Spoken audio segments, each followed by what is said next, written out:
Hello and welcome, viewers. Welcome to the Indian Politics series by Ramjas Political Review.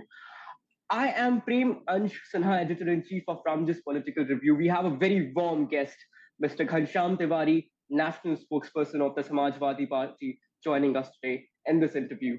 So, if you stalk his LinkedIn, you'd realize he is an alumnus of NIT, IIM Bangalore, Kellogg School of Management, and Harvard Kennedy School, which brings us to a question.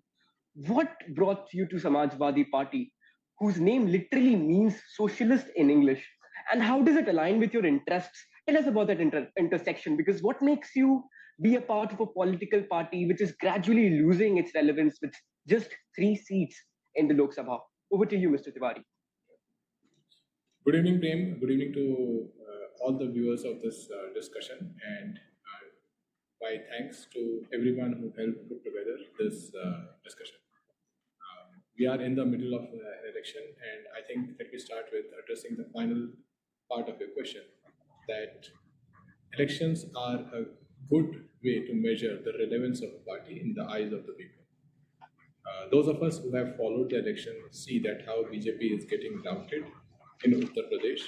People are thronging to rallies, joint rallies with Akhilesh Yadavji and Rahul Gandhiji, and independent rallies that Akhilesh Yadavji is doing, which means that there is a strong support that is rising in Uttar Pradesh towards Samajwadi Party.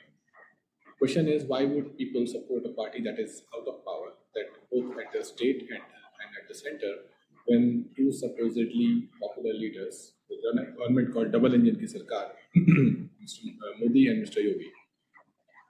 Second is another way to assess relevance is the past election.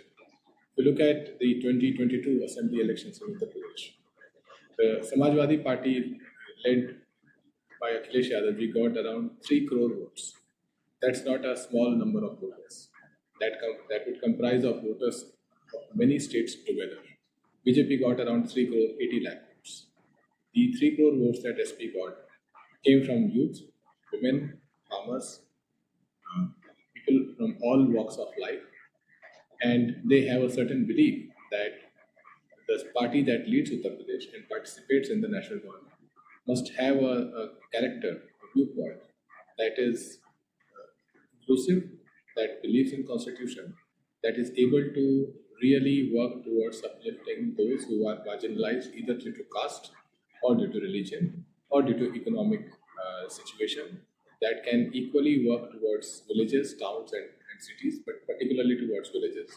But so, sorry to interject, but despite these, the answer that one cannot lead a question with a assumption that Samajwadi Party is losing relevance is an assumption. A question needs to be substantiated by facts rather than an assumption.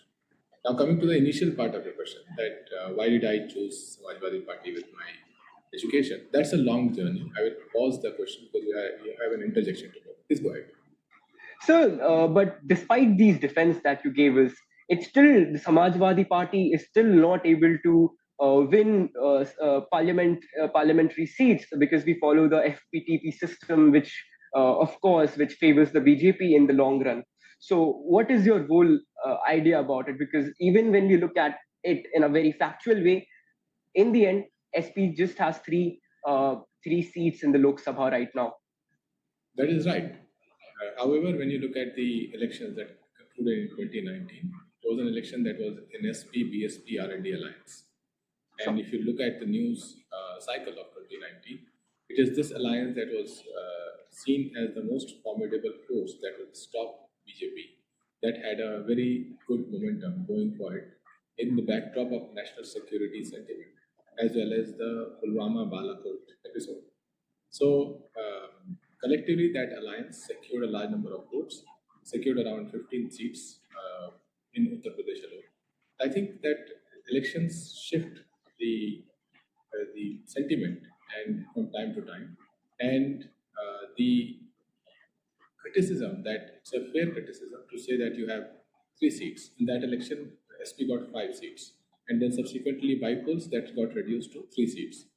In the current election, this can be reversed, and if one has to play a jugglery with numbers, if SP gets 50 seats in the current elections, then you will be Do you talking think about 50 seats are possible? Are you? let me complete the sentence. Sure, So sure. the same number game can say that, hey, from 3 we went to 50, or from 5 we went to 50. That's a 10-time increase. So I'm saying that it gives an incomplete picture when one measures politics just on the number of wins rather than the amount of support that is there, and that makes you question why is so much support there. And I'm addressing a set of students who are young, whose minds are fertile, who are discovering the world in their own ways. So the real question is not how many seats a party has. Real question is, and all of you can vote, real question is, why does somebody support a political party? Why does somebody go? You started off with a fantastic question, that why does somebody go and work with a political party and emerge as a leader? That is where the political mind of both an individual as well as an electorate can be researched, can be discovered. So let me get to you with my next question, which is about a report from 12th June 2012 that quotes data released by the Samajwadi Party itself, that between March 1st to April 15th, 2012, there were 699 cases of murder, 263 rape cases, and 249 incidents of loot. And Mr. Tiwari, you would agree to it as well that there are cases that go unreported. So, reading from Economic Times, police records show that 39 communal riots happened between March 2012, when Akhilesh Yadav took over as the CM, and August 2013. And these clippings date back to the non-NDA era. And we cannot say that media was commercialized or it was bought by a particular party at that point. And quoting Scroll, there were no communal riots between 2018 to 2020 in a data released by NCRB. So in this scenario, let's forget everything about everything. Why should a young voter like me or any other person in this meeting should vote? Who should be voting for Samajwadi Party, which calls itself a secular party? Knowing these past instances, why do you think we should be voting for Samajwadi Party? Given these things might get repeated. What are your views on this? I think again, sure. I'm surprised by the lack of clarity of quote. On the fly, I can quote, for example, around 3,400 communal riots took place from 2016 to 2020. This is center that gave this data. Minister of State Home Affairs Nityanand Rai spoke about this data in the parliament. So let us be very clear about the data that we quote, because purpose of this platform is to build your journalistic temper. You are a rising journalist, right? A good journalist will build that journalistic temper on the basis of data that is very simply presentable. Which is but this was available. This was quoted by NCR. Please allow me to complete, right? The data that is available in India is very simply presentable. If you want to criticize the track record of Samajwadi Party as a party in power between 2012 and 2017, there are a number of ways to criticize that, including data. And the biggest criticism that can be made in a firm manner is the fact that Samajwadi Party lost power in 2017 from what was an absolute majority in 2012. We lost power, which means that people voted us out. Right. That was the year I joined Samajwadi Party. And every government that is voted out by people, UP is a large state, be a country in itself. If you compare it in sheer statistics, every party that is voted out because of its mistakes, because it failed to fulfill the promises and aspirations that people made. Today, when we say that BJP is going to be voted out, we believe BJP has failed to fulfill the promises and aspirations that related to the voters. Coming back to the data itself, yes, data, there is no year that you can find in the last 4 years that, apart from the one COVID year, that NCRB will report a dip in crime. There is a rise in crime. There is a rise in crime against women as well. There's also a rise in number of people with criminal track records who have entered politics. And this is the force of BJP, that at some point in time, it has the plot that it has the largest number of people with criminal track records who are MPs and MLAs. Not 100, not 200, not 300, not 400, but much more than that. So I think a good journalistic frame for a young mind is to look at data in its holistic nature. Say that this is the backdrop of Indian politics. This is what Samajwadi Party is doing. This is a fair criticism I want to make towards the party. And this is what we want to ask when you are saying, why should a voter vote for Samajwadi Party? That's the final point of your last question. A voter should vote for any party for two reasons. One, is the party, at least in its agenda statement, speaking about the agenda of the voter? One simple thing, unemployment. The current government says that it has given 44 crore mudra loans. 44 crore. India has 26 crore families. If you look at 44 crore mudra loans for 26 crore families, on an average, there are 2 mudra loans per family. That is how the mathematics works. Now you have, as on my screen, I can see several young people. I'm sure many more youngsters from the college, from Delhi University and across the country will watch this interview.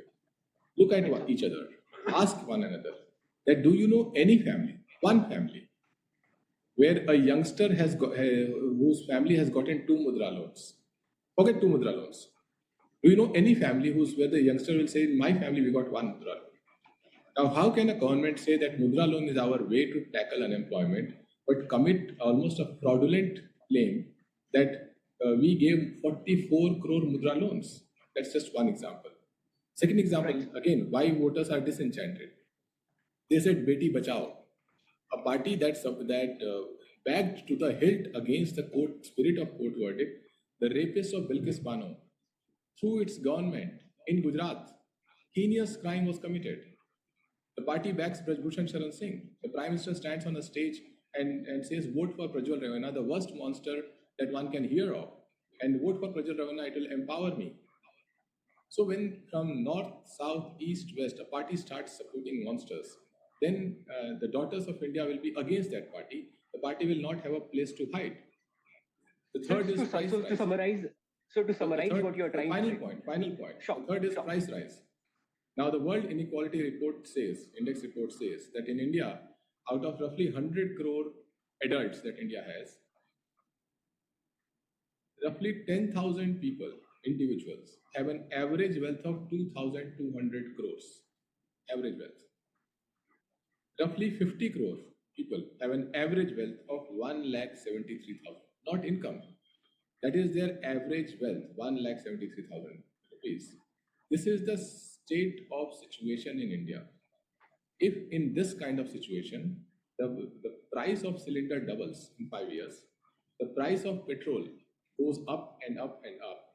Every other inflationary thing, the price of milk, eggs, fruits, vegetables continue to go up. But the income doesn't rise. This government has been the most destructive in terms of income of the lower middle class and the poor. Then people will at least want the government to say that, yes, price rise is a challenge, is a problem. It doesn't affect those 10,000 crore, but it affects the 50 crore whose average wealth as per the World Equality Index report is 1,73,000 rupees. So when the leader of this government does not discuss unemployment, does not discuss the issues of women's safety, and when he is asked specifically in an Aaj Tak interview that the inequalities in India are rising, the rich are becoming richer and the poor are becoming poorer, he laughs out loud and say, what do you think? Should I make everybody poor? This is not a response that people of India expect and accept. This is the challenge. And in face of this challenge, when voters are presented with an alternative, the India Alliance, SP, Congress, that the first job of a youth is guaranteed, that we will take initiatives to fight price rise. We recognize the poverty, that the poor families, the women will be given 1 lakh rupees, that a caste census will enable an X-ray of the society to understand that who is being left behind, and an analysis that what are the factors in somebody being left behind. People at least understand that these people are speaking about issues that affect us. They are not speaking about abstract rhetoric which makes one person look grand but doesn't change our lives. This is the reason people are shifting their voting preference. And in that, they are looking at Akhilesh Yadavji, his speech, his past track record, and deciding. And we humbly will accept the decision that people make. So just in case, just please don't record this. So just in case the meeting ends, kindly rejoin using the same link. We request you to join using the same link. All right. So to summarize what you said in your answer, so you said that Samajwadi Party completely accepts its mistakes that happened during their tenure, and the party is ready to make amends, and such a thing will not happen again, and that the BJP should and the BJP is doing has not done anything better than what Samajwadi Party had been doing, and the things had been on a downfall ever since. If I'm not wrong, that this was the gist of what you were trying to say. No, it was not the gist. I think Okay. if you look at what I said that every party needs to accept the verdict of people. And when SP was voted out of power in 2017, obviously it had to do with the mistakes that the government did, and we accept that. And today, when we see a situation that BJP is going to be voted out, there are mistakes that are lined up. Voters are making their preference. One has to look at the election outcomes in a slightly descriptive way, putting the right number of facts on the table, and so that you are able to make a conclusion rather than make a judgment. Okay. So we are having, like you were talking about Delhi University and the students and how it should impact the voter. We are having a semester exams in Delhi University right now, and there is something that actually made me happy during while I had been doing my research, that came out as a ray of hope, that if the SP is elected to power. And let me read that to you. It is an article dated 30th June 1994, published in India Today. We see a very interesting case. The Kalyan Singh government in 1992 had brought the anti-copying law to stop the practice of mass copying in the schools during the examinations. It was a non-bailable offense. Interestingly, Mr. Rajnath Singh was the education minister at that point in UP. And the very next year, the Mulayam Singh Yadav government comes up and they reversed this act in 1993. They reversed the anti-copying law in the Uttar Pradesh.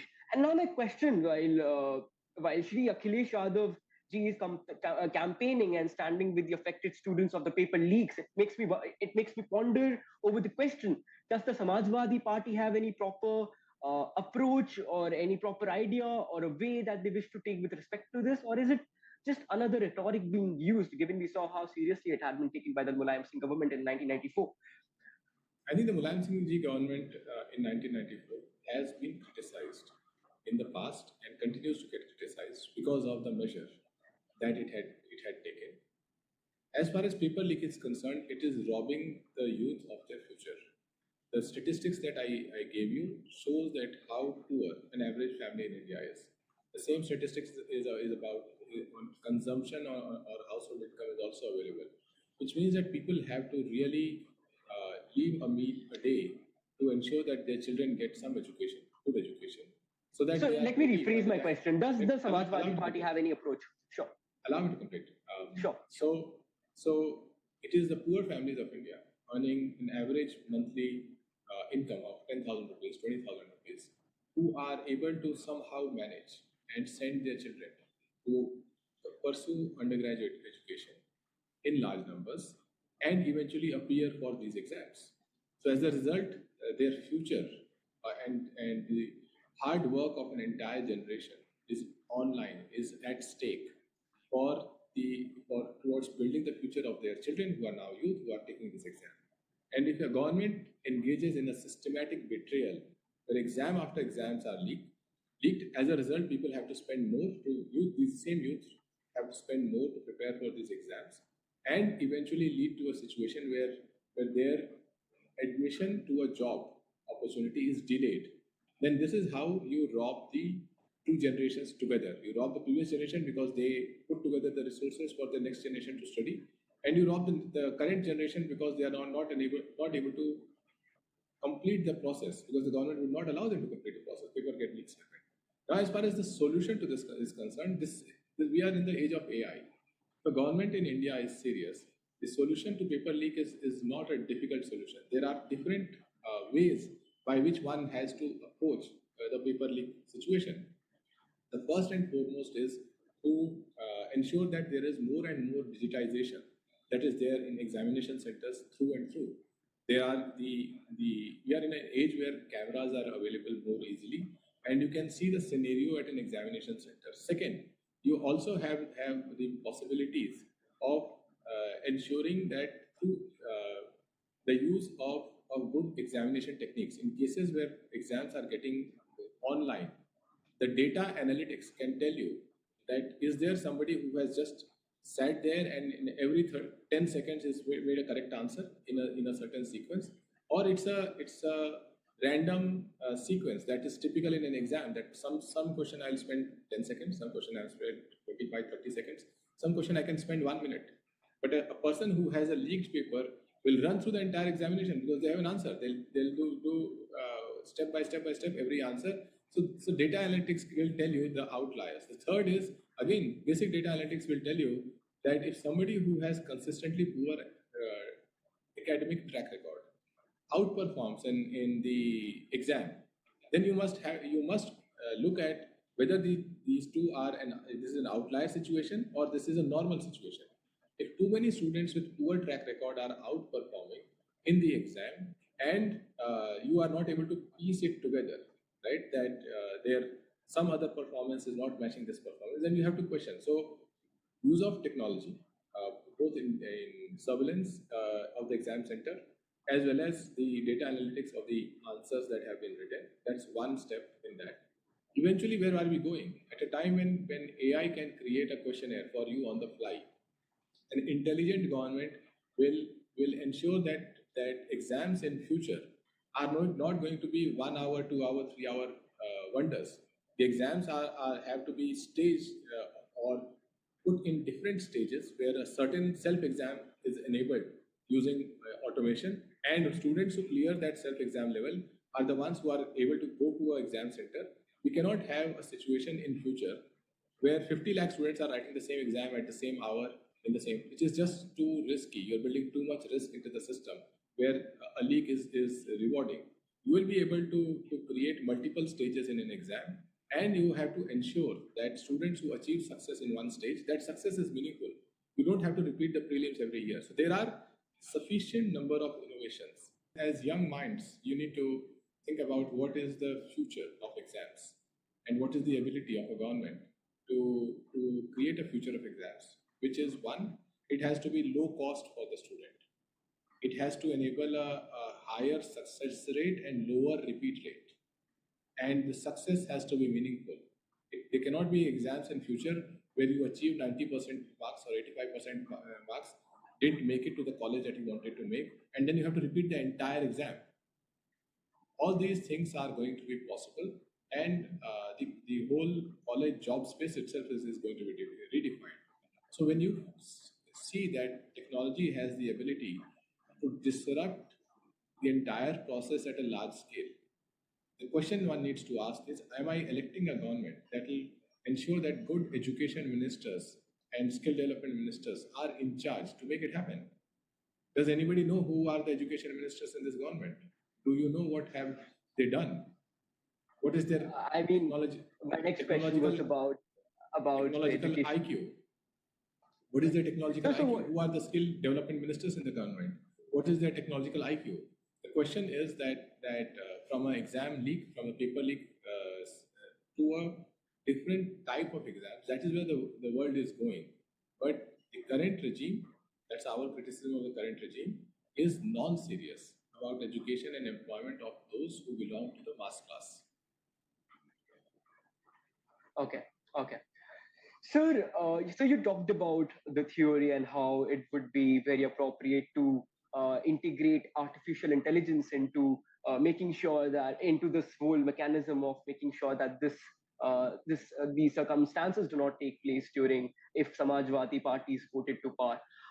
So, but do you think these things could be implemented by the government? Because we see that people have various ideas. We have scholars, academicians, they keep suggesting, and there are companies as well, the consulting companies that suggest different policies to the government, but they are often caught in the bureaucratic system of, and they do not move ahead.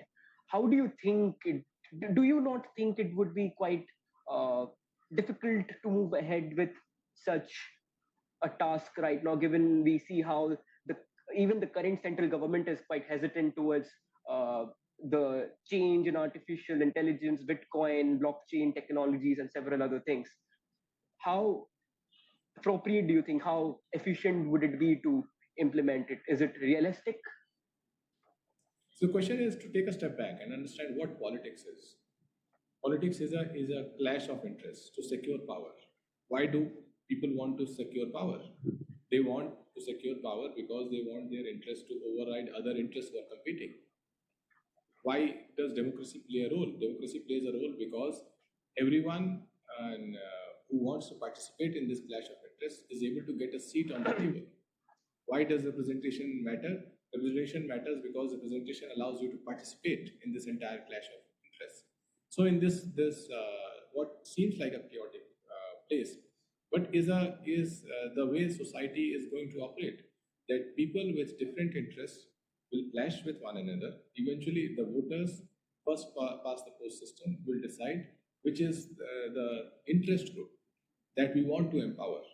That interest group eventually through political means is able to run a government. And the voters keep a tight leash that if you don't run a government to fulfill my aspirations, our aspirations, we are going to dismiss you in the next election. Now, within this group of people who get elected or who are elected and work in the government or are elected and work in the opposition, these people also come with their ideas. Good politicians are the ones who are able to ensure that no matter how long it takes, how hard it takes, they will prevail. Their ideas will prevail. They will push the system. And it is not like switching a bulb, that you press the switch and the bulb is on. You have to keep pushing. Once you have done the hard work, ensure that you've done the stakeholder management, time comes when an idea gets implemented. The fact that India has been able to implement so many ideas, we've created technological institutions, we've created liberal arts colleges, we have created so many institutions that have worked in the past for several decades. We were formed as a country when the world gave us nearly zero chance to remain as a country.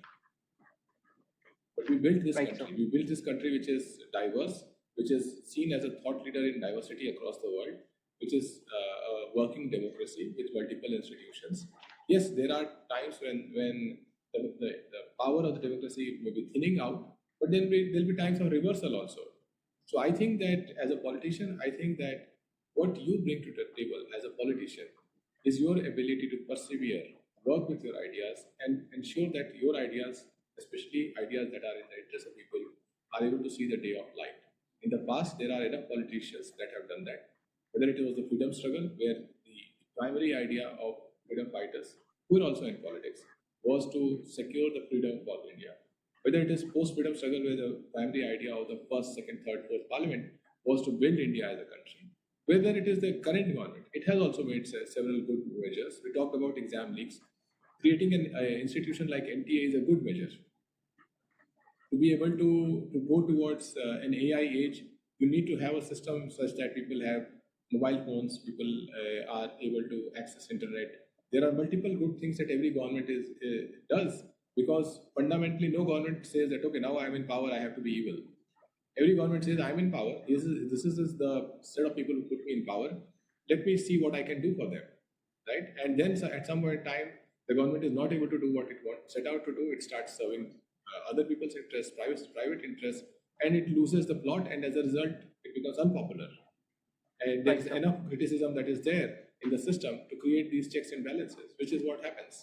So I think. So while we talk about yes, sir. So while we talk about the education system, it surprises me to the core that no opposition party has made the CUET examination, which is organized is conducted by NTA, which is the Common University Entrance Test, instituted 2 years ago for admissions into central universities, including my own university of political agenda. Most of the takers would be the first-time voters. Yet no particular party has taken any strong stand against the irrationality of the examination and the issues that are being faced by the children.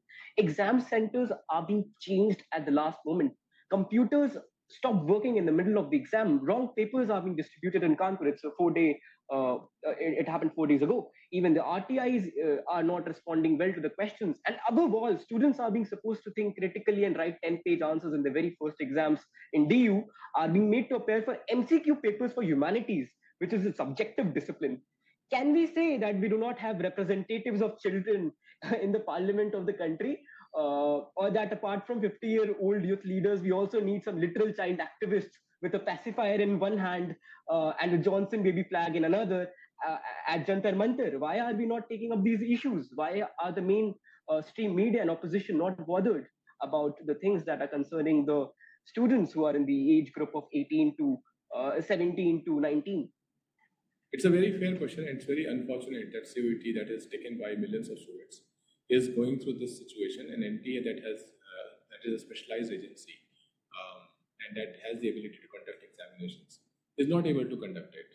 Right now, the question is, why is the issue not being taken seriously? Right, there are different stakeholders. Why is the media not taking the issue seriously?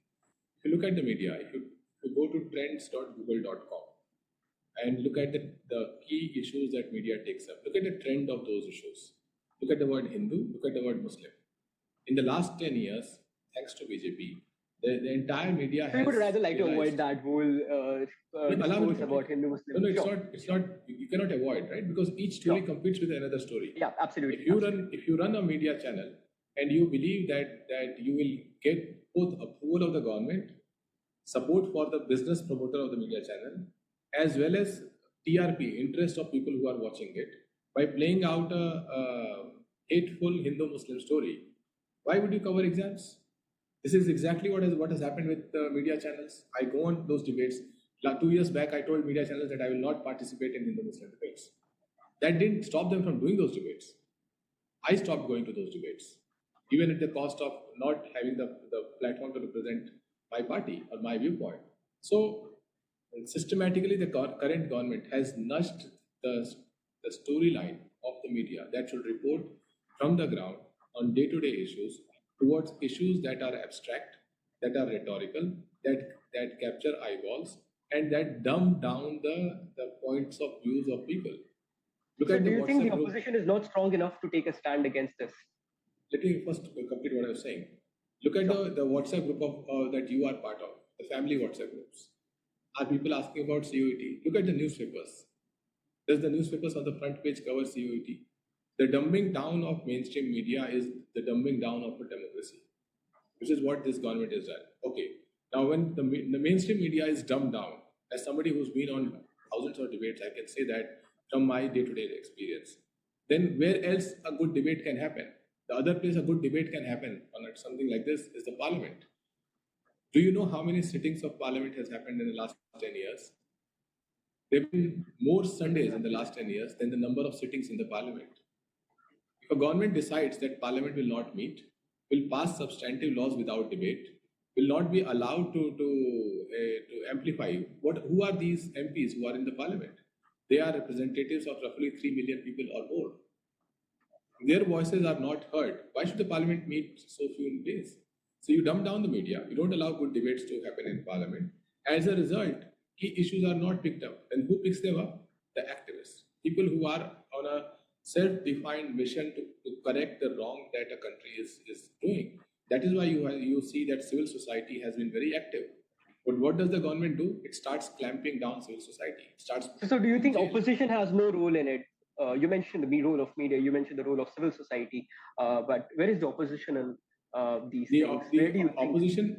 The oppositions, when this happens, the opposition has definitely a role in it. It has two roles. One is a selfish role. Selfish role is that I have to raise these issues to ensure that I represent those who are not getting represented, and as increasingly a government who becomes unpopular will not represent the common people's issues, and as a result, opposition has a selfish motive to represent these issues, right? And as a result, politics continues. But there's another role that opposition has, to use the platforms of democracy. Which are the platforms of democracy? The parliament, the assemblies, the media. That is where, when you start twisting these platforms of democracy, and then you start muzzling the voices of people. Opposition has a role. It is easy to say that opposition is weak and it is not taking on the government or is not raising the voices that people want to be raised. But when you look at the fact that mics are being turned off in the parliament, then you have to question that we are in a different era. It requires a different method to raise the voices. Why is BJP losing the narrative every single day in this election? It's my bias, it's my belief that BJP is losing the narrative every single day in this election. Because at least during the election time, the system is not entirely in their trap. During the election time, the media is forced to show multiple viewpoints. During the election time, the social media is more open to ideas. And as a result, if you just compare the advertisements from opposition parties versus BJP, or even advertisement between Congress party and the BJP, or even the manifesto of opposition parties such as Congress or SP or BJP, you will see a vast difference. Because one person is used to speaking when mics of everybody else is turned off, that is BJP. And the other people are used to speaking even if their mic is turned off. So when the moment they get their mic which is turned on, they speak with a greater determination, greater force, and stronger sense of voice.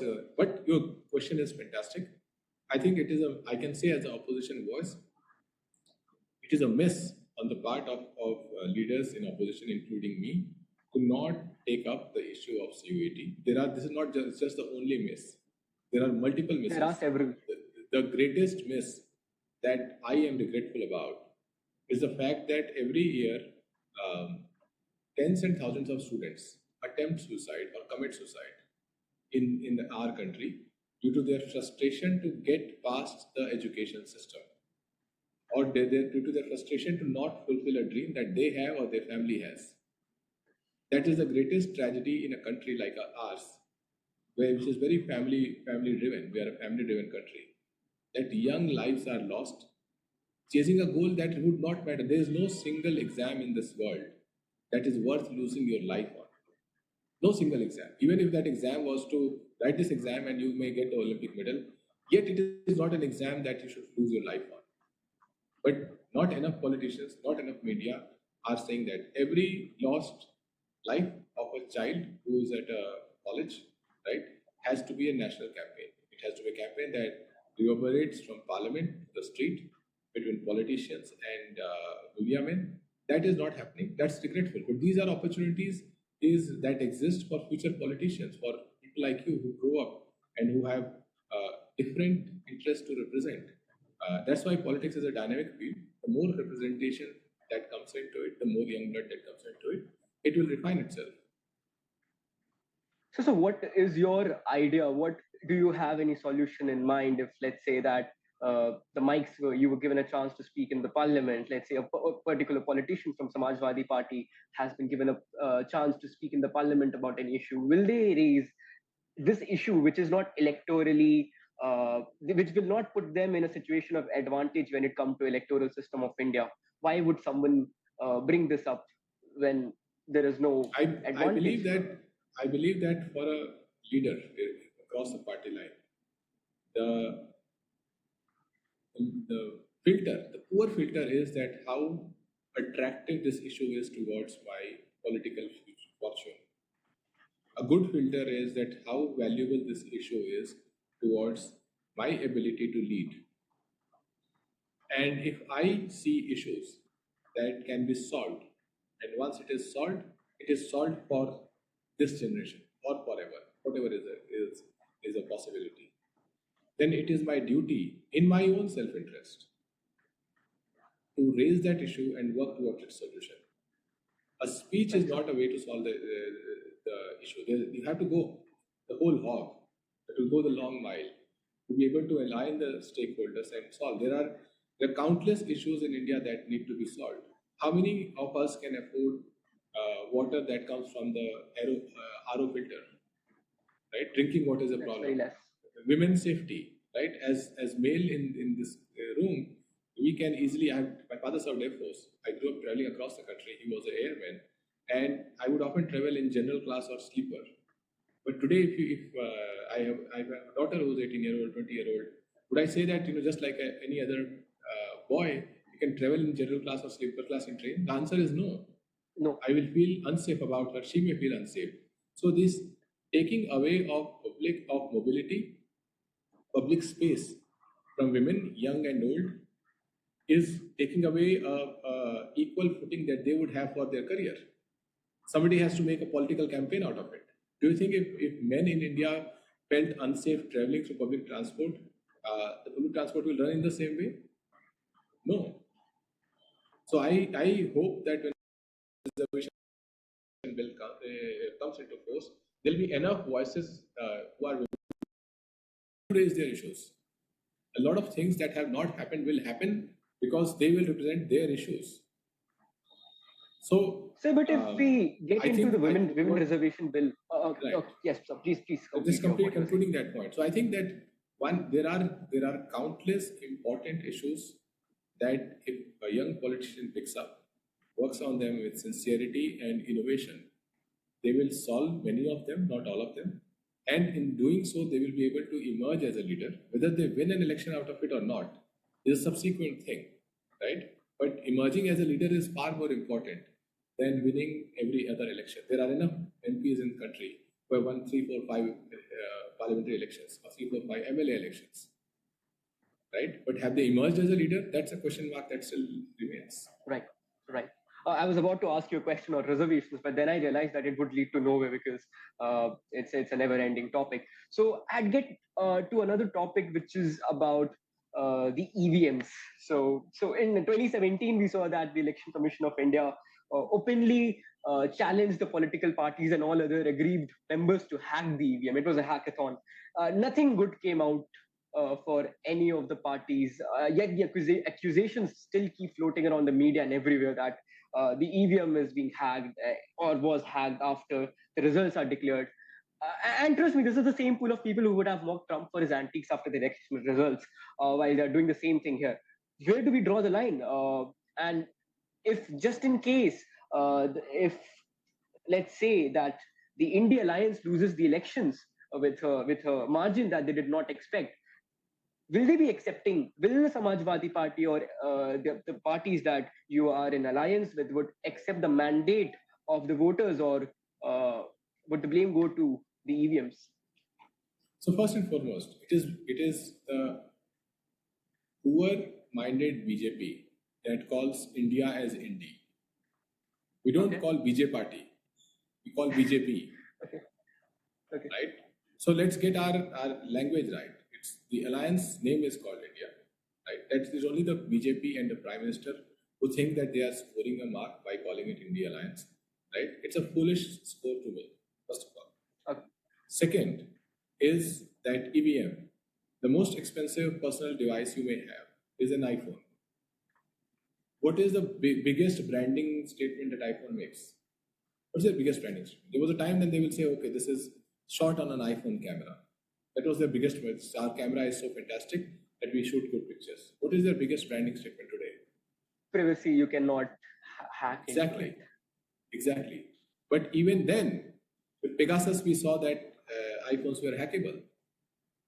But so when we get to 2017, when an open hackathon was announced. I'm coming to that. I'm a semiconductor engineer by training. Oh, sure. That's how I started my career, working at Texas Instruments, designing chips, and then I moved to Intel, designing microprocessors. Right. So to say that these devices are not hackable and a hackathon, do you think the Election Commission is serious about its hackathon? The answer is no. Do you know that the largest number of voters ever voting for an election is in India? That is this election, 97 crore voters. Right? 97 crore voters in an election, and 3 days before the announcement of election, the election commissioner resigns. Out of 3 election commissioners, we are left with 1 election commissioner. Would you go into election, which is the greatest election in the world, with 1 election commissioner? And then at the last minute, you will bring 2 election commissioners out of nowhere who have no track record of being an election commissioner. Because so what you're trying to say that just in case that the blame will go to the EVMs. No, I'm just saying that let us just piece together the idea that whether election commission, the way this government is designing it into a honest, fair system or dishonest system. Okay. You start the largest election in the world without an election commissioner, right? You had 1 election commissioner. Then you have 2 more on the last day without any experience. And you feared that others will go to court. That's why you appointed them. Then the election commission doesn't do a press conference. Then the election commission comes up with the outcomes of the first phase of polling and second phase of polling, saying that the actual difference between the votes polled on the closure of data on the day of polling and 11 days later when they release the data is 7%. 7% of 97 crore is roughly 6.5 crores. Right, sir. Where did these 6.5 crore voters come from? Where do they come from? How will it impact the democracy of the country? And then you say that you have created a system that by design will not call out the hate speech of the Prime Minister. And then you expect people to trust this system. And as a result, you also want them to trust EVM. Let's come to EVM. Is it hackable? Any electronic device, right? The more complicated you make it, the more easy you will create pathways to hack it. Okay. The election, not just this EVM. In future, people have to think about what is the most foolproof, hijack-proof, transparent voting system that we create, which is technology empowered, technology enabled. That ensures that whoever voted for whatever is satisfied that their vote went in that direction. As far as opposition parties is concerned, we have on the outset said, we went to the court on EVM, right? The Association for Democratic Reforms went to the court. Even today, ADR, which is a very respected organization in voting reforms, is in court saying that Election Commission must disclose that in every booth how many voters were there, not just the number of percentage of votes casted. If you tell me that percentage of votes casted is 70%, right? And yesterday you told me that the total number of voters is 100, and tomorrow you are going to tell me that total number of votes is 120. The numbers are off automatically. So if your alliance comes into power with in these circumstances, would you still be floating these grievances after the elections? We will ensure that Election Commission is a fair, transparent system. It cannot be a mechanism for somebody to feel dictatorial and hijack it. Right. That answers my question. So opening it to the audience that we have the team of we have a very small team of Ramjas Political Review with us. Would any of you like to ask any question to Mr. Ghanshyam Tiwari? Feel free to. But please make sure that the question is short and sweet because the meeting will be ending in 8 minutes. Given that none of you is interested, I'd move on with my last question. It might open a Pandora's box, but let's go ahead with this.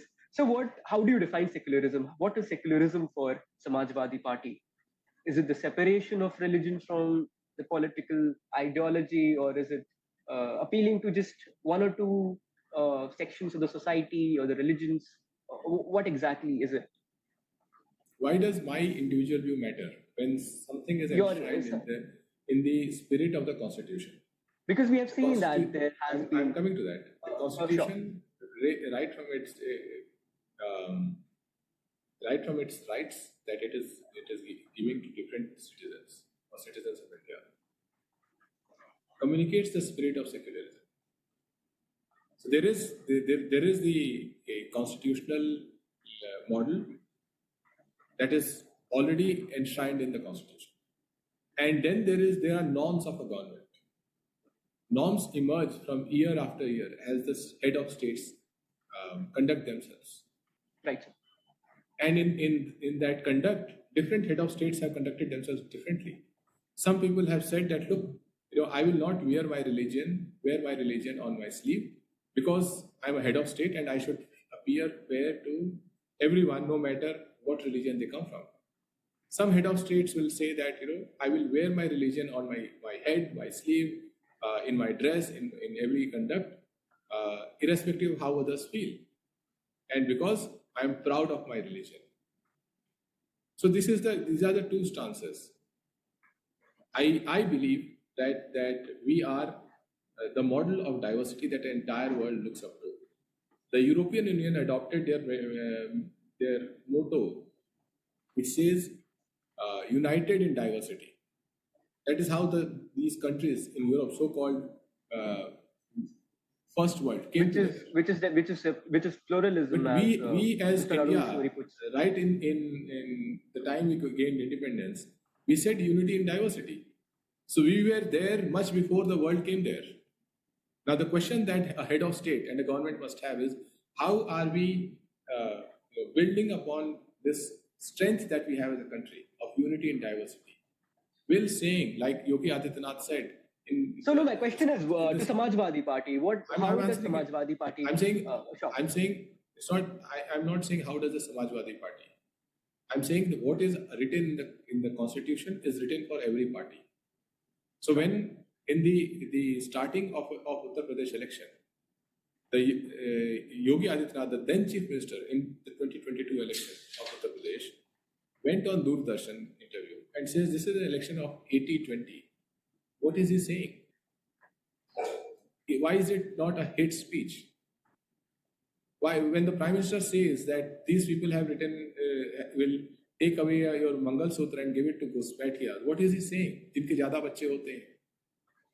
So there, whether it is BJP, whether it is Adityanath, whether it is Modi ji, whether it is Akhilesh Yadav ji, whether it is Samajwadi Party, we are all bound by the same constitution.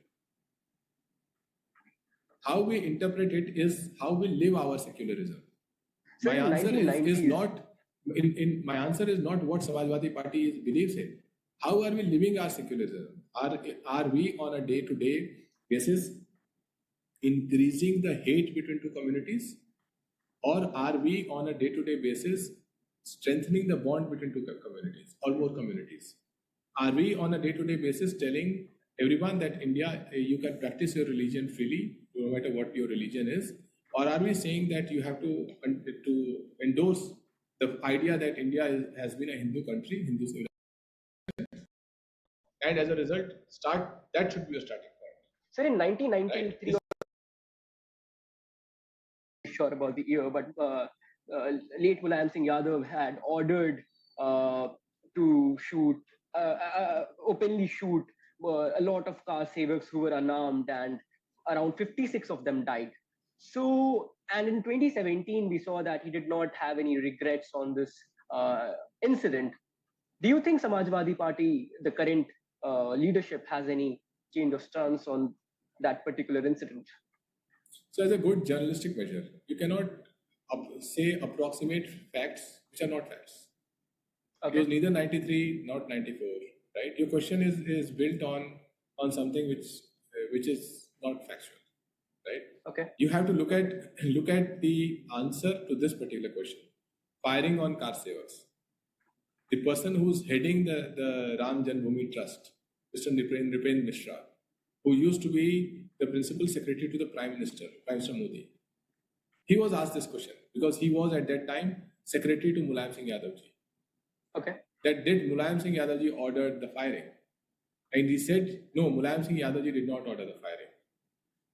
The local administration had to take the decision on its own. And it is not just local administration. If you read this book by Nirja Chaudhary, How Prime Ministers Decide, it gives you a categorical account of what happened in 1990, specifically in October and November 1990, that what was the sequence of events that ensured that both the central government at that time, led by VP Singh ji, supported by Bharatiya Janata Party, by the way. What was that government doing at the center while this incident was playing out? Right? So we cannot say that. One thing to look at the BJP rhetoric of it. It's what you just presented borders the BJP rhetoric of it. Sure. But the reality of it is different. That said, Samajwadi Party continues to carry this criticism that Samajwadi Party's government ordered firing on car savers. But neither you nor I was there. The state government, the central government, the state government, and the local district administration, all three had the responsibility which was given to them by the courts, that they have to protect the structure from being demolished by people who were becoming unruly on a continuous basis. They had come in the past. At that time, the police had fired in the air, people had dispersed. Next time they came with in larger numbers. So it is easy to summarize it to one statement that Mulayam Singh Yadav ji said, or one criticism that BJP does. But there is no way you and I can turn the clock and go there. The fact is, this is an election in 2024 of the generation that is yours. You were not even probably born at that time. So, and none of the But this does tell us about the political ideology of Samajwadi party and the political history of the party. But thank you so much for joining us, Mr. Tiwari. It was a delight to help us understand the political intricacies through your knowledge and experience. You're welcome. Thank you for the opportunity. Yeah. I wish you all the best. I hope you become wonderful professionals in the field that you work towards. And some of you go on to occupy public space as politicians, lawyers, journalists, bureaucrats, and much more. Many of you go on to become entrepreneurs as well. Thank you so much. Thank you so much. Thank you so much, sir. We look forward to speaking with you in the future as well. Thank you so much.